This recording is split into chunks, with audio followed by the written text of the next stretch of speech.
Padre Santo, te alabamos y glorificamos en este día.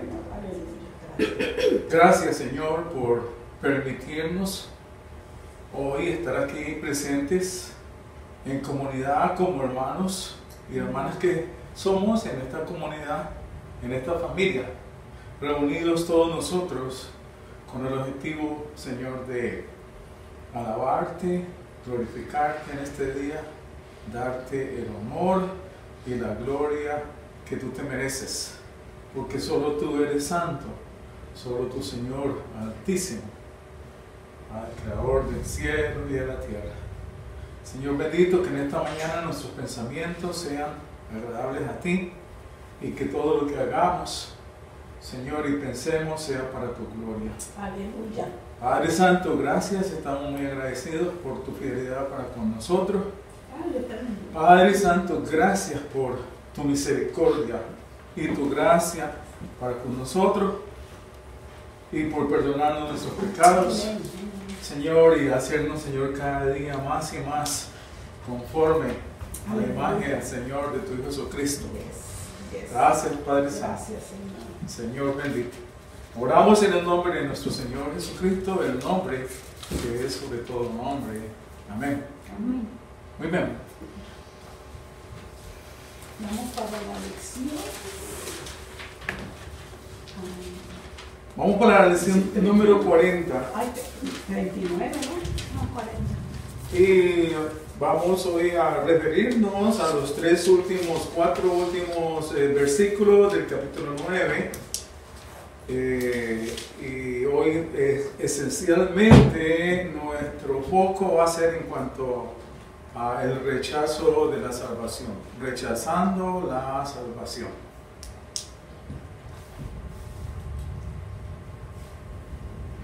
Vamos primero entonces a hacer una introducción.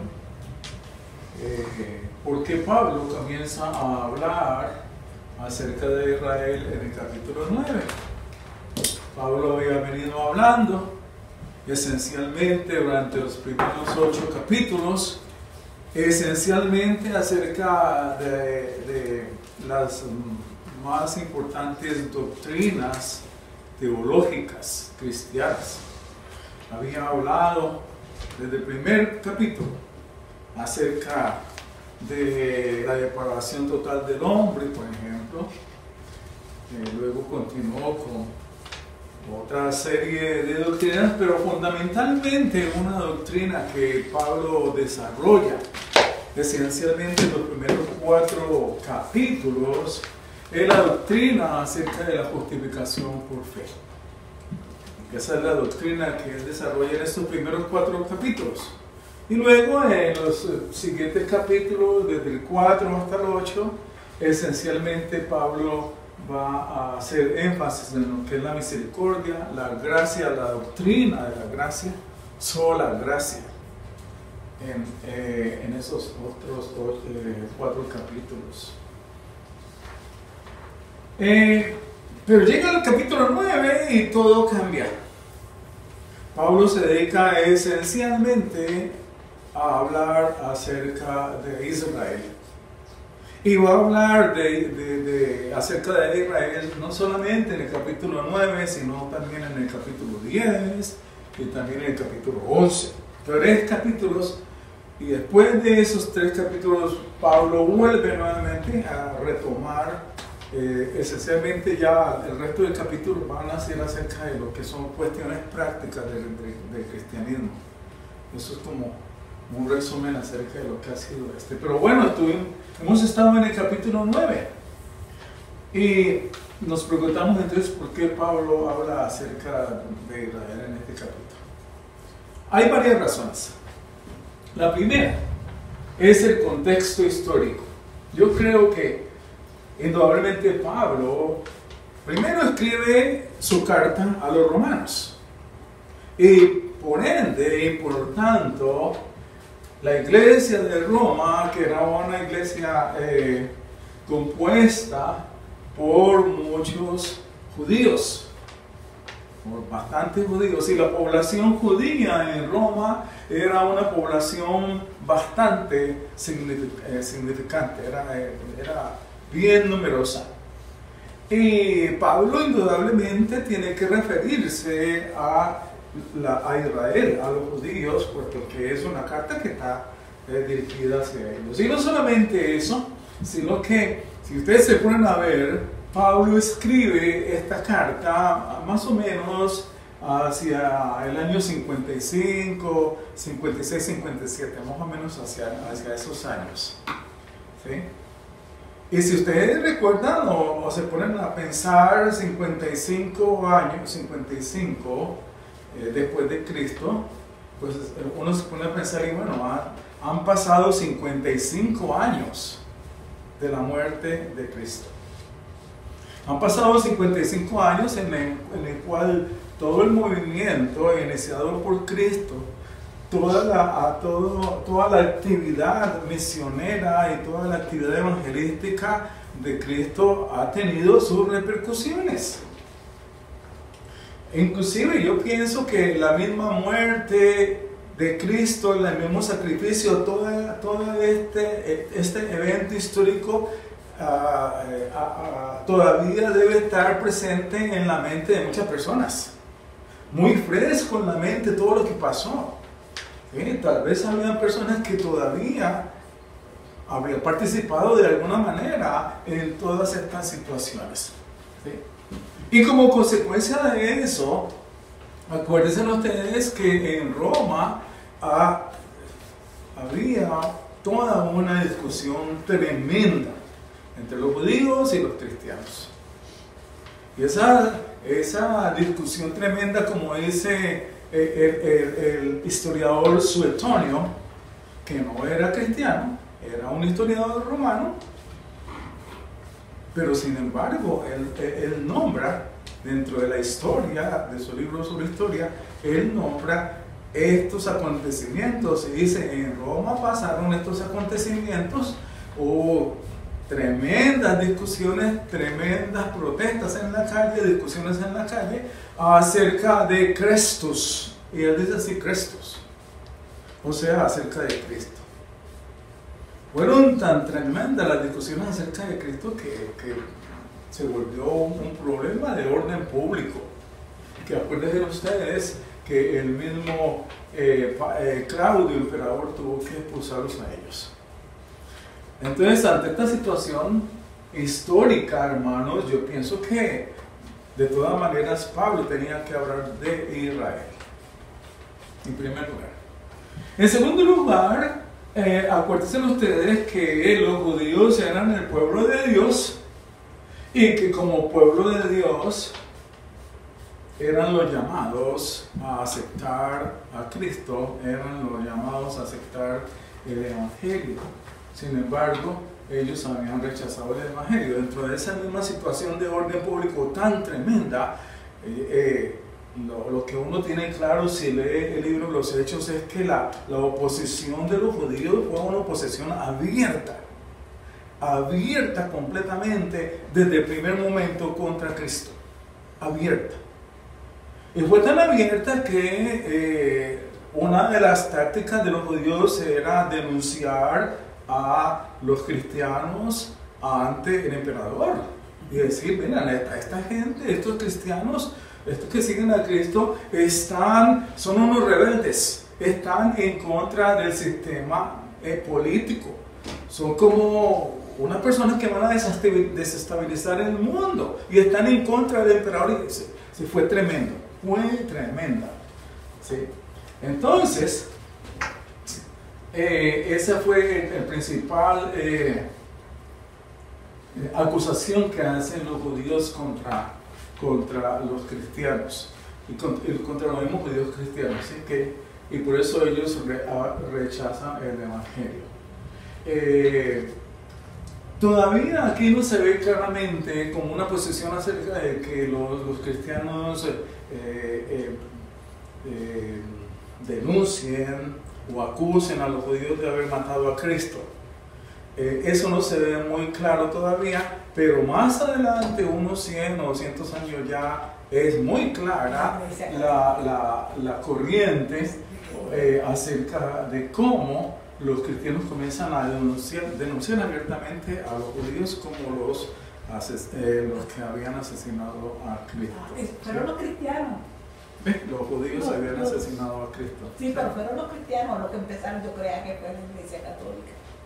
No, los cristianos. No, es como más o menos 200 años, hacia 200 o 300 después de Cristo. Sí. Porque la Iglesia Católica vino muy tarde, eso sí, pero del 300 La Iglesia Católica, como Iglesia Católica, realmente comienza a formarse desde el año 400, ¿cierto? Más o menos desde 330, 331 comienza a formarse la Iglesia Católica, que era una Iglesia Católica muy apegada todavía a la enseñanza de los apóstoles, pero que después poco a poco fue apartándose de la enseñanza de los apóstoles y fue acomodándose más a los intereses de los reyes, a los intereses económicos, y entonces se desfiguró con el tiempo, ¿sí? Bien, entonces por eso también entonces Pablo nombra aquí a los judíos, porque ¿qué pasa? En su doctrina del Evangelio que Pablo estaba exponiendo, indudablemente todo esto tenía que tener como respuesta por parte de los judíos. ¿Por qué los judíos no creyeron en Cristo? ¿Por qué? Entonces acuérdense que Pablo en los versículos 9 al 29 del capítulo 9 explica esa situación. La soberanía de Dios. La soberanía de Dios. No todos los judíos son judíos, no todos los hijos de Abraham son hijos de Dios. ¿Sí? Acuérdense de eso que veamos bien claramente después del versículo 6. Igualmente, la doctrina de la justificación por fe fue rechazada completamente y abiertamente por los judíos. Los judíos nunca aceptaron esta doctrina de la justificación por fe, ¿sí? Que había Pablo desarrollado durante los primeros versículos. Y eso lo podemos ver muy claramente en Romanos, el capítulo 2, desde el 17 al 23, donde precisamente Pablo habla y se refiere a los judíos. Y miren ustedes lo que Pablo dice. Dice Romanos 2, 17 al 23, dice Pablo, y se está refiriendo aquí al pueblo judío, a la ley y al pueblo judío. Y dice así: pero si tú, que llevas el nombre de judío y te apoyas en la ley, que te glorías en Dios, ¿sí? Y conoces su voluntad, que aprueba las cosas que son esenciales, siendo instruido por la ley, y te confías en que eres guía de los ciegos. Eso fue algo muy característico de los judíos, y creo que llega más o menos hasta hoy, ¿no? Ellos se consideran como los guías, como los únicos que han sido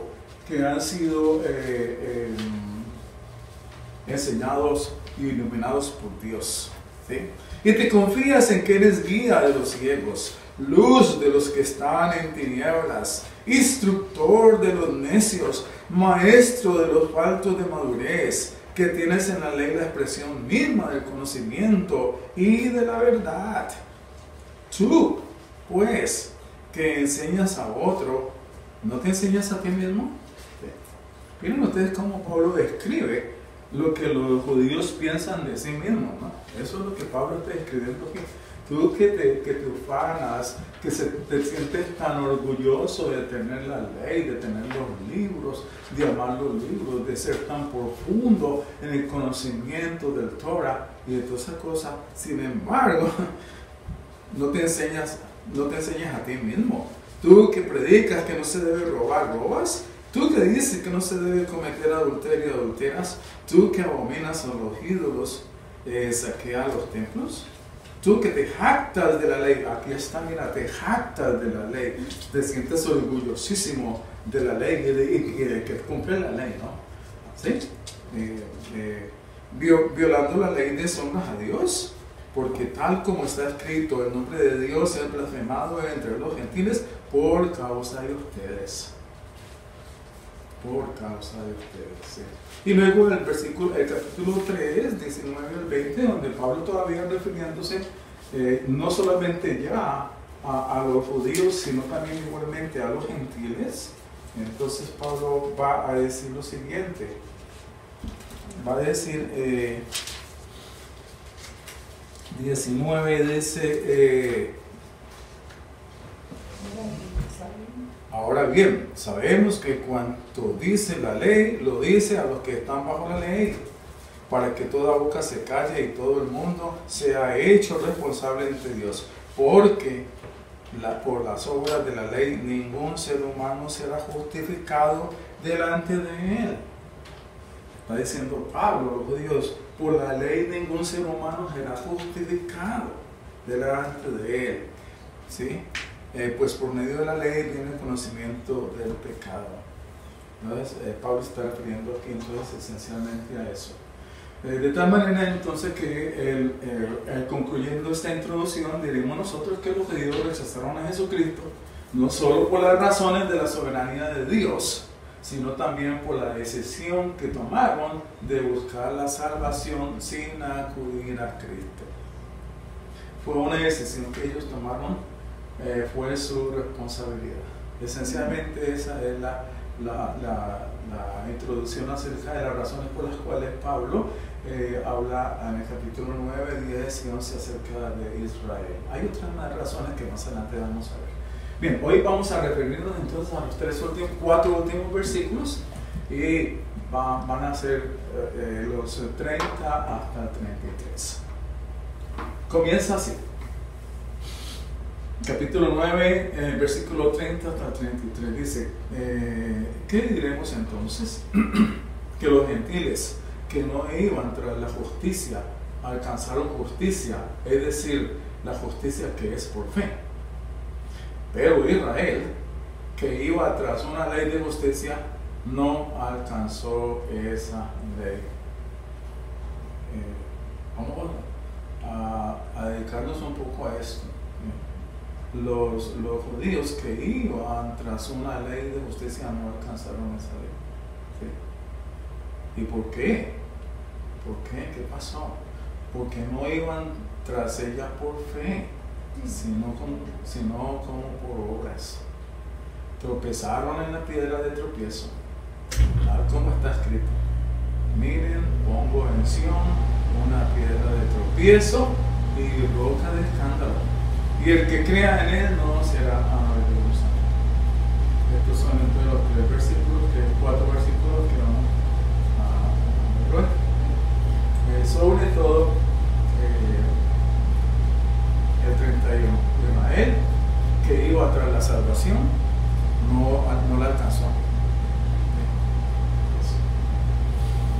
Y entonces, ¿qué pasó? Que rechazaron la piedra de tropiezo, se tropezaron con la piedra de tropiezo. ¿Sí? Y entonces, como rechazaron la piedra de tropiezo, rechazaron la salvación. Es decir, en otras palabras, como rechazaron a Cristo, rechazaron la salvación. ¿Sí? Esencialmente era eso. Bien. La pregunta es esta: ¿por qué una persona religiosa rechazaría la salvación? ¿Por qué el pueblo del pacto de Dios, como era Israel? ¿Por qué Israel?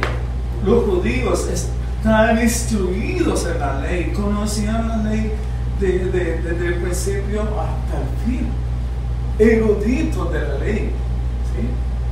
Enseñado por los profetas de Dios. El pueblo judío fue muchas veces arguido por los profetas de Dios que le llamaron la atención. ¿Por qué rechazaron la salvación? Si eran religiosos cuyo enfoque en la vida era obedecer a Dios y estar en comunión con Dios. Es como bien paradójico esto, ¿sí?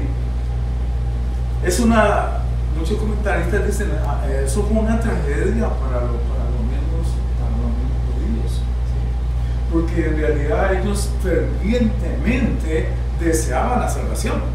fervientemente deseaban tener comunión con Dios y agradar a Dios. Pero el tabernáculo estaba como un acto de gracia para Israel. El tabernáculo con todos los sacrificios y ceremonias. Sí.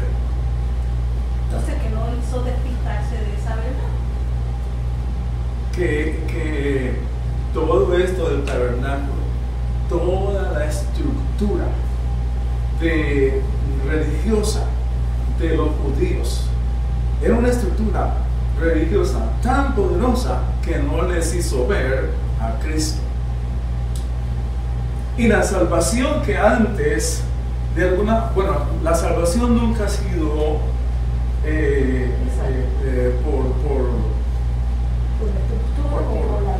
por sacrificios, ¿no? Exacto. ¿Sí? Sino que la salvación siempre ha sido por fe. Pero en el tabernáculo se veía a Cristo completamente. Sí, era la muestra y era el preámbulo del sacrificio de Cristo. Pero ellos nunca lo entendieron así. Nunca lo entendieron así. Estuvieron ciegos a eso. Y yo creo que una de las principales razones es la misma que expongo cuando yo veo a los judíos hoy en día, especialmente los judíos ultraortodoxos. Para ellos su religión es 24 horas religión, desde que se levantan hasta que se acuestan. Y esa estructura religiosa de los judíos es tan potente, es tan fuerte, es tan absolutamente que no los deja salir de ahí. Es cierto. ¿Sí? Como en el día de hoy, si ustedes se ponen a ver, por ejemplo, un poquito, y yo les recomendaría que miren, por ejemplo, cuál es la vida de los Hasidic, de los ultraortodoxos, y se van a dar cuenta lo tremendo que es. ¿Sí? Entonces, sin embargo, como tú dices, si Jesucristo estaba presente en las mismas promesas a Abraham, ¿por qué ellos no lo vieron? ¿Por qué no lo vislumbraron? Si estaba ahí. ¿Sí? Esa es la pregunta. Si eran religiosos cuyo enfoque en la vida era obedecer a Dios, estar en comunión, ¿por qué una persona así rechazaría la salvación? Aquí viene la pregunta: ¿habrá comunidades religiosas que hoy en día rechazan la salvación? ¿Sí? Y entonces yo quiero precisamente que toquemos este tema, porque hoy en día la situación de los judíos de antes es muy parecida a la situación de cantidades de comunidades que se llaman cristianas, pero que están y han rechazado la salvación, aunque son religiosas las 24 horas del día. Estaba pensando en el carismático que hicieron del Espíritu Santo un becerro de oro. Se olvidaron. Yo me pongo a pensar. Pero la persona que...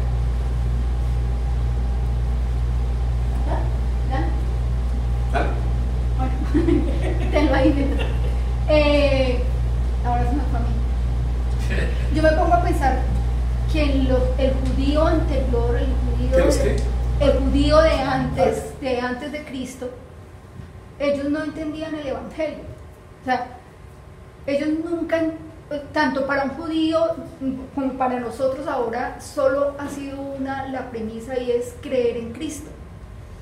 Y ellos no podían ver a Cristo en ninguno de sus rituales, en ninguna, o sea, en todo lo que había, no podían ver a Cristo, ni lo vieron, por eso mismo lo rechazaron. Nunca aceptaron de que Cristo estaba representado en todo eso, ¿sí? Yo tengo una opinión. Y no lo necesitaron. No lo necesitaron. No. Sintieron que no necesitaban a Cristo. Los judíos pensaban que ellos no necesitaban a Cristo. Porque las demandas de la ley eran bastantes, que era hacer justicia.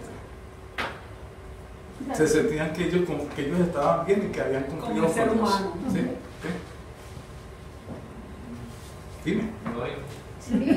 Por otra parte, creo que los judíos también estaban como enlazados con la iglesia de los romanos. Vamos a decir que ellos se unieron tanto económicamente como políticamente, pero ellos tenían como el poder. Hasta el día de hoy todo eso se ha atrasado. O sea, es la realidad que hoy vivimos. Pero no voy a decir eso. Porque hay palabras como la élite que son cosas muy más allá, pero sí existen en el día de hoy. Y son gente que tienen el poder, pero no lo utilizan para bien. Por ejemplo, la Agenda 2030 es parte de esa élite en los días de hoy. Y eso se sigue manifestando en los días de hoy. Y es algo serio, porque es real también. Por ejemplo, el movimiento LGBT no se trata de la homosexualidad en sí. Son cosas que es como que nos trabajan a nosotros, como si fuéramos títeres los que nos informan de eso. Pero bueno, esos son otros temas. Pero todas esas personas que están en el poder pueden traer cosas como esas, favorecerlas. Siempre va a haber alguien que lucha contra eso. Políticas, religiones, etc. ¿Y quién domina el mundo entonces? No, en serio digo yo lo que quiero decir es que en los tiempos de Roma y de lo que está hablando ahora el hermano, que Roma en esos tiempos era, vamos a decirlo, no vamos a poner a todos malos o buenos, pero tenían el poder. Incluso en la misma Biblia salía que uno, creo que fue de los fariseos, ¿no?, le dijo, ¿qué hacemos con esto? Le mostró una moneda del César. Eso, ya solo con decirte el César, se sabe que César era del Imperio Romano. Y te está mostrando los tiempos incluso en que fue que vivió Cristo. Y él les dijo, no, dale a César lo que es César y a Dios lo que es Dios. Yo no creo que nunca la iglesia estuvo destinada a que se mezclara con la política y todas esas cosas, sino es algo puro, algo que es más para Dios. Aún así, nosotros estamos en este mundo, ¿no? Y hay que apoyar las causas buenas. Pero digo yo que lo que vino de Roma, al principio a lo mejor no fue malo, pero se fue corrompiendo por el hombre. Y los fariseos hicieron lo mismo. Los fariseos, los judíos, como ustedes lo reconocen en esos tiempos, lo que hicieron fue trabajar más según su conveniencia, dinero y otras cosas. Mira el ejemplo del apóstol Judas. ¿Con quién se unió? Con los fariseos, con Satanás, pero también con los fariseos. Él hizo trato con ellos, les entregó a Cristo y todo eso, aunque se dice que el plan de Cristo fue la crucifixión, que sí lo es, pero esa otra realidad existe. Entonces el corazón de muchos de esos judíos no estaba con Dios, nunca estuvo con Dios, nunca conocieron a Dios, pero sí tenían la Biblia en las manos. Digo yo, o se corrompieron, es lo correcto, Okay. pero... Bueno, yo en cuestiones de la política de hoy en día evito hacer comentarios, pero lo que quiero decir es con respecto a un punto que tocaste. Sí. Los 4 evangelios y el libro de Hechos sí muestran dos caras de una misma moneda. Muestran por un lado que había grupos como los fariseos que por un lado rechazaban a Roma, pero por el otro lado en el fondo comprendían que ellos preferían estar bajo la cobertura de Roma. De hecho, cuando Jesús fue condenado, lo registra el Evangelio de Juan, ellos dijeron, es mejor que muera un hombre por la nación a que toda la nación perezca. Entonces, en los judíos se había un sentido de conveniencia política en cuanto con Roma. Eso sí. Okay. No todo. Bien, entonces vamos a comenzar a analizar versículo tras versículo. Versículos 30 y 31. 30, ¿qué diremos entonces? Que los gentiles que no iban tras la justicia alcanzaron justicia. Es decir, la justicia que es por fe. ¿No? Bien increíble. Los judíos que no estaban tan obsesionados, ni tenían un conocimiento tan profundo, ni se jactaban del conocimiento de la ley, sin embargo, muchos de ellos alcanzaron la justicia. ¿Sí? Pero Israel, que iba atrás una ley de justicia, no alcanzó esa ley. Los judíos eran incrédulos, ¿sí? Mientras muchos gentiles eran creyentes. ¿Sí? Versículos 30 al 31. Y voy a referirme aquí a leer algunos apuntes de Timothy Keller, que es el libro que estamos siguiendo nosotros para el estudio de los romanos, ¿cierto? Y él dice, refiriéndose acerca de los gentiles, es decir, ¿por qué los gentiles pudieron creer más a Dios, estaban más abiertos a Cristo que los mismos judíos. Y él dice, Pablo plasma la confusión de la situación en la impactante declaración que hace en Romanos 9, versículos 30 y 31. Pues que los gentiles que no buscaban la justicia la han alcanzado. Esto se queda corto. En primer lugar, los incrédulos, descritos en los versículos 1, 18 al 19, no tenían todo el panorama de la justicia como lo tenían los judíos. ¿Sí? Solo el conocimiento de todos los oráculos de Dios era un conocimiento que no tenían los gentiles y sí la tenían los judíos. ¿Sí? El panorama de la justicia como lo tenían los judíos, quienes tenían toda la ley de Dios. Los gentiles tenían un bosquejo básico en sus conciencias, pero ellos no siguieron sus conciencias, más bien fueron tras el egoísmo y el placer. Esto también es cierto en los incrédulos modernos, Pero, irónicamente, los gentiles que habían vivido esas vidas tan malvadas estaban más abiertos al evangelio, a la justicia que es por fe. Los judíos eran sumamente conscientes de que necesitaban ser justos para presentarse ante Dios, mientras que los gentiles no habían desarrollado ese entendimiento. Sin embargo, los judíos querían ser justos mediante sus obras, es decir, mediante todo lo que ya habían edificado desde hace tantos años, debido a que creían que su propia justicia era el medio para acercarse a Dios. Su propia justicia era el medio para acercarse a Dios. Sin embargo, los gentiles no tenían su propia justicia ni nada de eso, eran más abiertos, ¿no? Como sucede hoy en día. Igualmente, ¿sí? Debido a que creían que su propia justicia era el medio para acercarse a Dios, tropezaron con el concepto de que la justicia de Dios es un regalo que recibimos a través de Jesucristo. Esta confusa ironía se puede poner de varias maneras. Los que sabían más, ahí lo apunté, los que sabían más,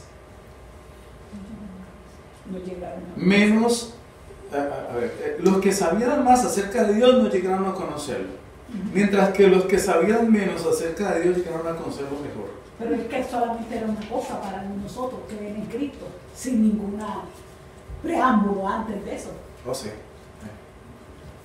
Por lo demás, lo que más querían ser justos terminaron muertos en sus pecados, mientras que los que menos querían ser justos terminaron siendo santos sin culpa ante los ojos de Dios.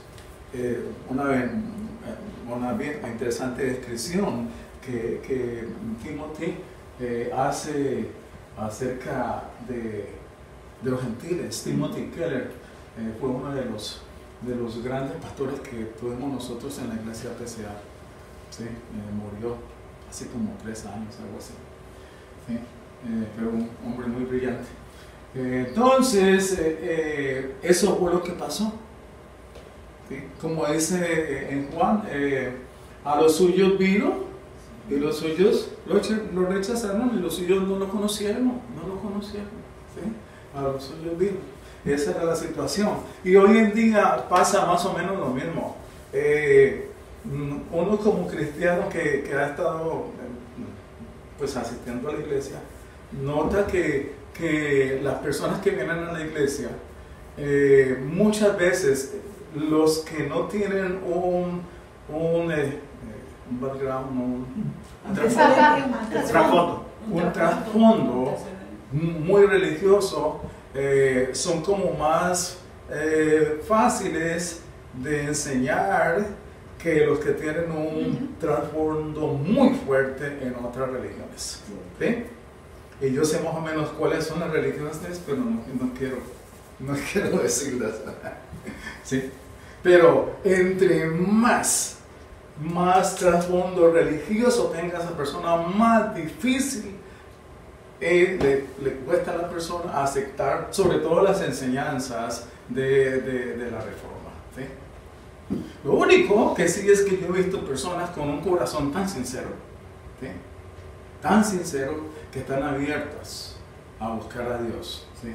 Y aunque tengan un trasfondo religioso de muchos años y muy fuerte, sin embargo Dios le ha abierto de tal manera el corazón que tiene una ansiedad y una sed grande de conocer por primera vez el Evangelio. ¿Sí? Entonces, ¿sí? Los que sabían no lo llegaron a conocer. Israel buscó la salvación de una manera equivocada. El verso 32. Y, voy a leer aquí nuevamente el verso 32 porque ese versículo dice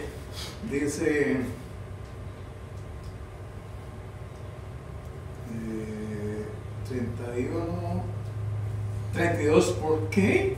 ¿Por qué? Porque no iban tras ella por fe, sino como por obras. ¿Sí? ¿Qué pasó con los judíos? Pues resulta que ellos no hallaron la justicia de Dios, no alcanzaron esa justicia. ¿Por qué? Porque no iban tras ella por fe, sino como por obras. Es decir, se equivocaron. Y podríamos decir hasta que se equivocaron de buena fe. ¿Sí? Hay muchas personas que se equivocan de buena fe. Nosotros Y sin también. embargo no alcanzan la salvación. ¿Sí? Entonces, cuando nosotros estudiamos este versículo, entonces encontramos de que hay maneras equivocadas de buscar la comunión con Dios y la salvación. Hay maneras equivocadas de buscar la comunión con Dios y la salvación. ¿Sí? Y esto es tan importante hoy en día, porque es algo así como una declaración en contra de la cultura actual. En contra de la cultura actual. ¿Sí? En contra de la cultura actual que afirma que todos los caminos conducen a la salvación. ¿Sí? No solamente Jesucristo, ¿sí? Conducen a la salvación.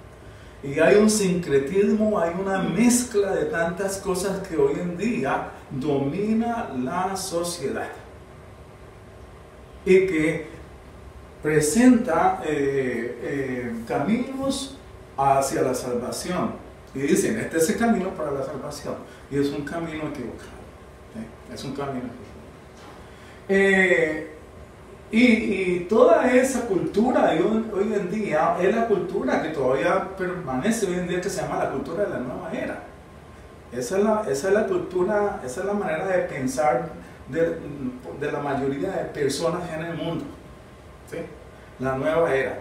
Y yo les voy más o menos a indicar aquí a ver más o menos a ver qué es esto de la nueva era, que comenzó más o menos hacia 1970, más o menos 74. ¿Sí? Más o menos comenzó esto de la nueva era.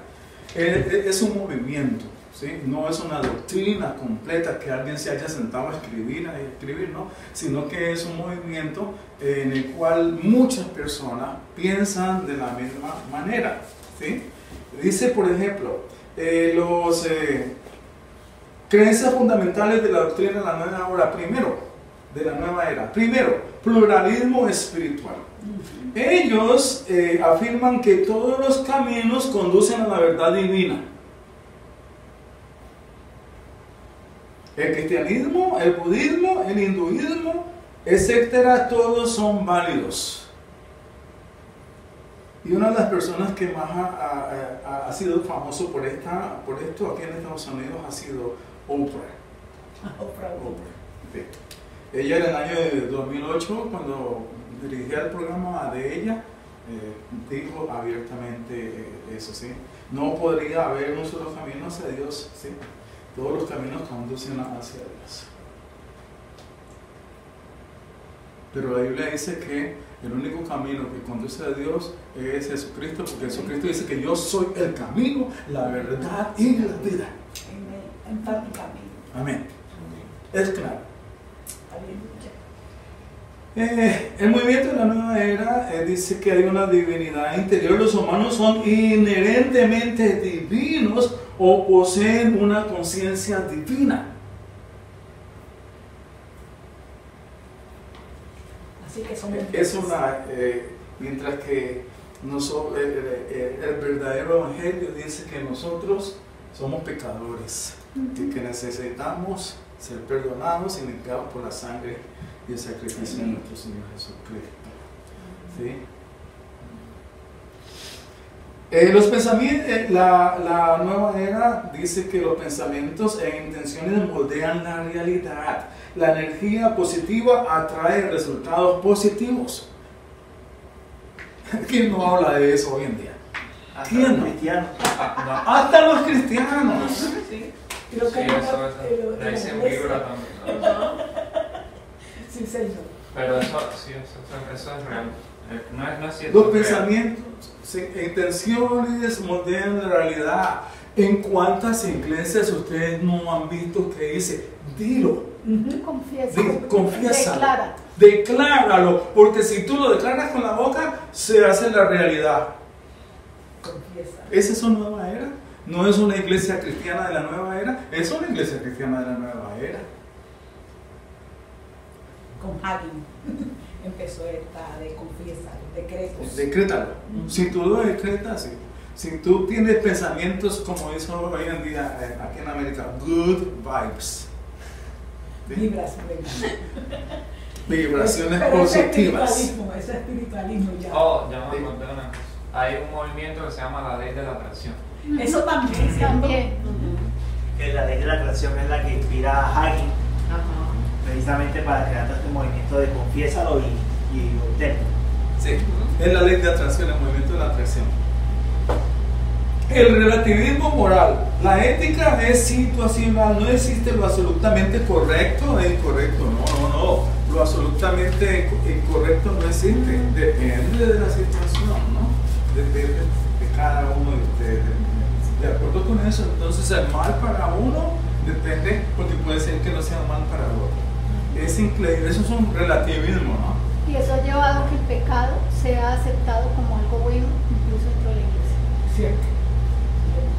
Porque ya los jóvenes viven en el adulterio.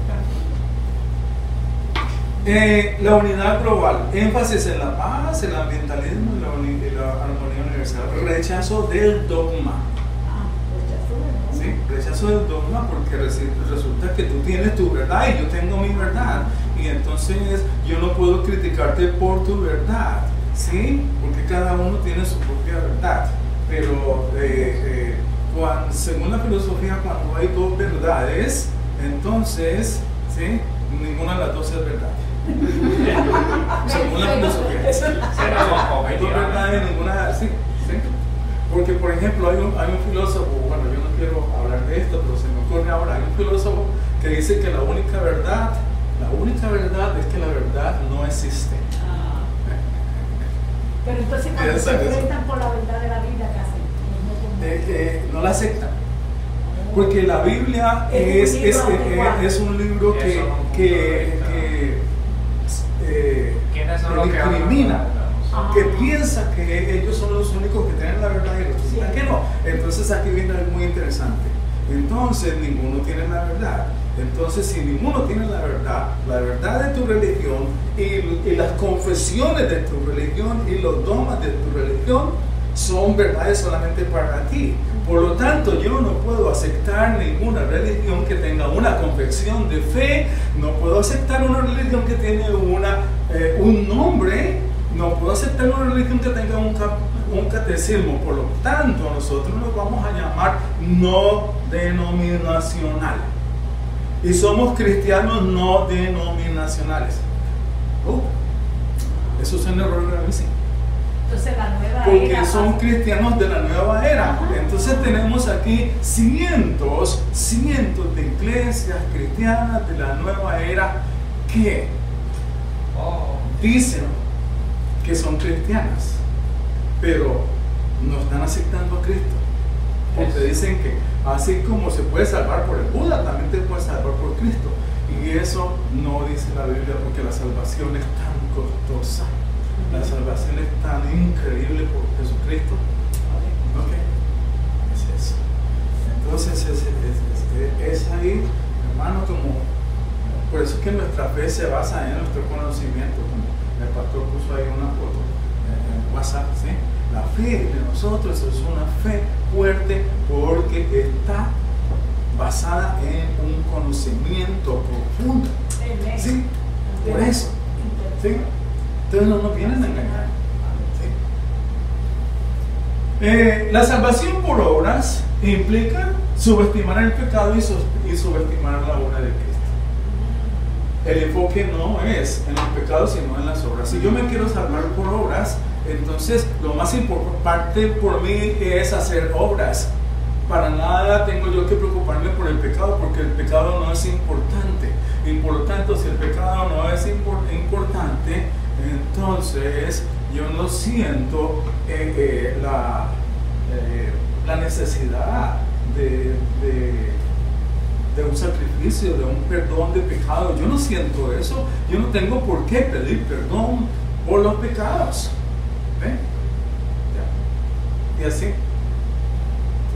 Y eso es una cuestión muy natural. Yo tengo un familiar un poquito alejado del círculo nuestro, pero es un familiar que nunca, jamás en su vida ha pedido perdón.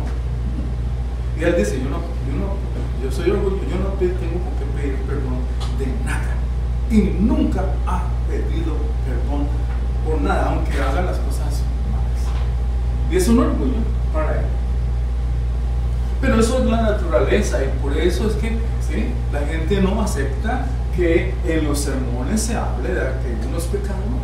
¿Sí? ¿Cuántas veces uno no oye un sermón y sale bien aburrido porque dice, ay, qué pecador que yo soy? ¿Ah? Pero ese es el Evangelio.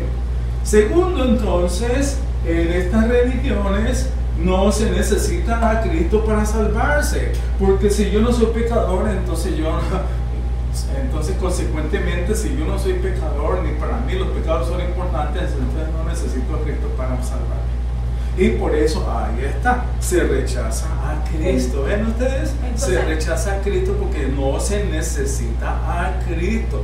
Porque como vamos a ver en el siguiente versículo, porque Jesucristo te ofende. Pero entonces está atacando te pone de tropiezo. ¿Ah? Está atacando su propia conciencia. Está haciendo tropiezo para otros. Sí. Porque la conciencia es la que te declara lo que es nuevo y lo que es malo.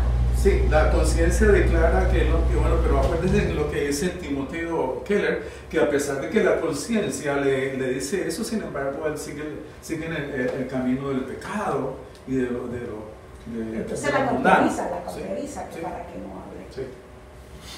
Las obras la conciencia se cauteriza con obras religiosas. Okay. Eso me gustó. La salvación, hermanos, ha sido lo más costoso del mundo. La muerte, el sacrificio de nuestro Señor Jesucristo ha sido algo tan precioso, porque de tal manera amó Dios a sus elegidos que ha dado a su Hijo unigénito. Amén. A su Hijo. ¿Qué cosa va a ser más amoroso que eso de dar su Hijo por la salvación de aquellos que Él ha llamado? Pero también en la obra del Espíritu Santo, que es una obra de amor de Cristo, Amor, sí. que nos regenera para luego nosotros pasar a buscar esa Para salvación. buscarlo, sí, la obra que ahora está haciendo más que todo. Dios es un Dios histórico también, ¿no? Y en ese sentido, el Dios histórico y la historia de hoy está fundamentalmente protagonizada por el Espíritu Santo. Amén. Amén. Sí, ha sido más costoso. Entonces, es eso. Bien, sigamos porque creo que nos está comiendo la tarde. Ya. Versículo 4, versículo 32 y 33, los últimos dos versículos. Israel tropezó. Versículo 32 y 33. Tropezó con la piedra de tropiezo. ¿Qué es esto de la piedra de tropiezo?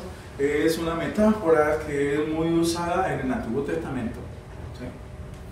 Isaac, los Salmos, y creo que hay en otro libro también del Antiguo Testamento. Si mal no estoy, Oseas, ¿sí? No estoy muy seguro. ¿Sí? Entonces, Cuando el Antiguo Testamento se refiere a la piedra de tropiezo, se está refiriendo a Jesucristo. Se está refiriendo a Jesucristo, ¿sí? Cuya identidad y misión se convirtieron en un punto de división. Isaías 8:14 dice: Él será un santuario, pero para ambas casas de Israel será una piedra de tropiezo y una roca que los hace caer. Isaías. ¿Sí? No Isaías 1:14, ¿sí? Dios te bendiga. Romanos 9, 32 al 33, bueno, que hemos visto. Primera de Pedro 2:7-8 dice: Pedro hace eco de esto diciendo: la piedra que desecharon los constructores se ha convertido en piedra angular, piedra de tropiezo y roca de caída. ¿Sí? Entonces, para los judíos, acuérdense ustedes que Jesucristo fue judío. Entonces Dios puso a Jesucristo como judío entre los mismos judíos, ¿sí?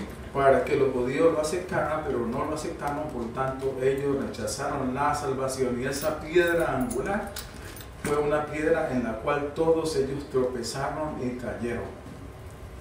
¿Sí? Ese es el significado. ¿Sí? Piedra de tropiezo. Estaba en medio del camino. Estaba en medio del camino. ¿Sí? Pero es una piedra que es tanto de tropiezo como no lo es. ¿Sí? Entonces, bien, y terminamos con esto. ¿Por qué hoy en día las personas rechazan el Evangelio? Porque todo lo que hemos visto acerca de la situación de los judíos es bien parecido a la situación de hoy en día. ¿Sí? Primero, confían en su propia bondad. ¿Sí? Esta es la principal razón hoy día por la cual muchos rechazan el Evangelio, puesto que confían en su propia bondad. ¿Sí? Yo soy bueno. Ese es el argumento número uno. Entre los mismos cristianos. Pero que nos enseñaron que nuestra obra. Oh, sí. Sí. ¿De dónde yo vengo? De nuestra No, y así mismo. Y así mismo estamos enseñando a los hijos. ¿Ya? A mi nietecita ya hay que enseñarle. Bueno, es que hay que enseñarle lo que es bueno y lo que es malo. Precisamente uno de los más graves problemas que hay en este país es que los muchachos no saben lo que es bueno y lo que es malo. Porque sus padres no los han, los disipulan. No los disipulan. Ni siquiera, bueno, no hablemos más. Eso se entiende, eso es eso. Y porque el Evangelio ofende el orgullo. Ofende el orgullo. Somos pecadores y necesitamos de un Salvador, el cual es Cristo. Y esto ofende muchos.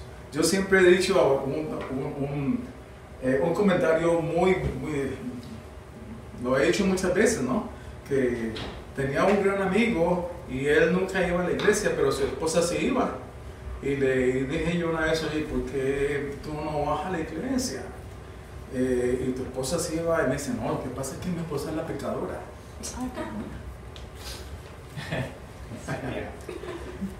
Entonces, el Evangelio ofende el orgullo. Si dice: yo soy bueno, no, es que yo nunca he hecho nada malo.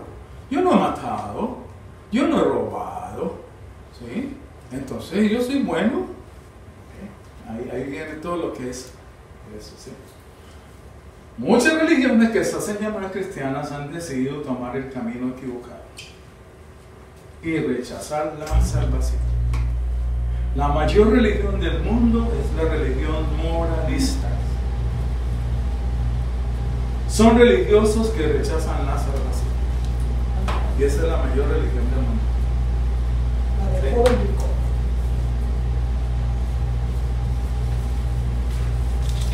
Hay un artículo que yo quiero, bueno, les voy a leer en la próxima clase, de Albert Moller. El moralismo no es el Evangelio. Yo creo que ya lo hemos tocado aquí anteriormente, en las primeras clases que tuvimos, pero es tan importante. El moralismo no es el Evangelio, aunque muchos cristianos creen que sí, ¿sí?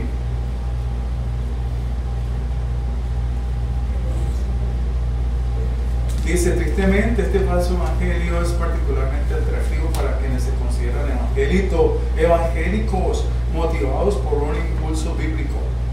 Demasiados creyentes y sus iglesias sucumben a la lógica del moralismo y reducen el evangelio a un mensaje de mejora moral. En otras palabras, comunicamos a las personas perdidas el mensaje de que lo que Dios desea y es que de ellos es que enderecen sus vidas.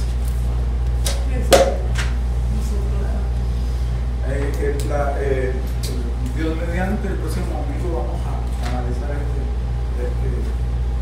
algunas cosas. Entonces, hermanos, qué interesante que hoy en día lo que le pasó a los judíos está sucediendo y bueno, ojalá esta clase pues sirva para saber que hoy en día hay religiones que están rechazando la salvación aunque se llamen cristianos. Amantísimo Padre, gracias Señor por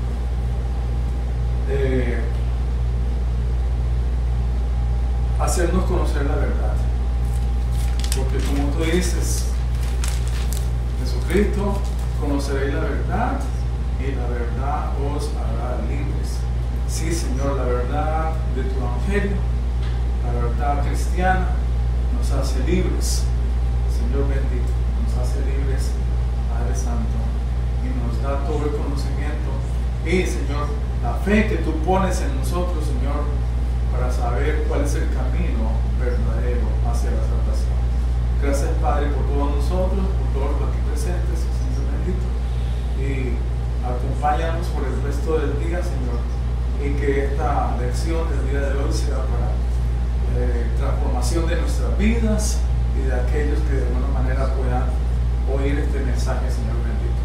En nombre del Padre, del Hijo y del Espíritu Santo. Amén.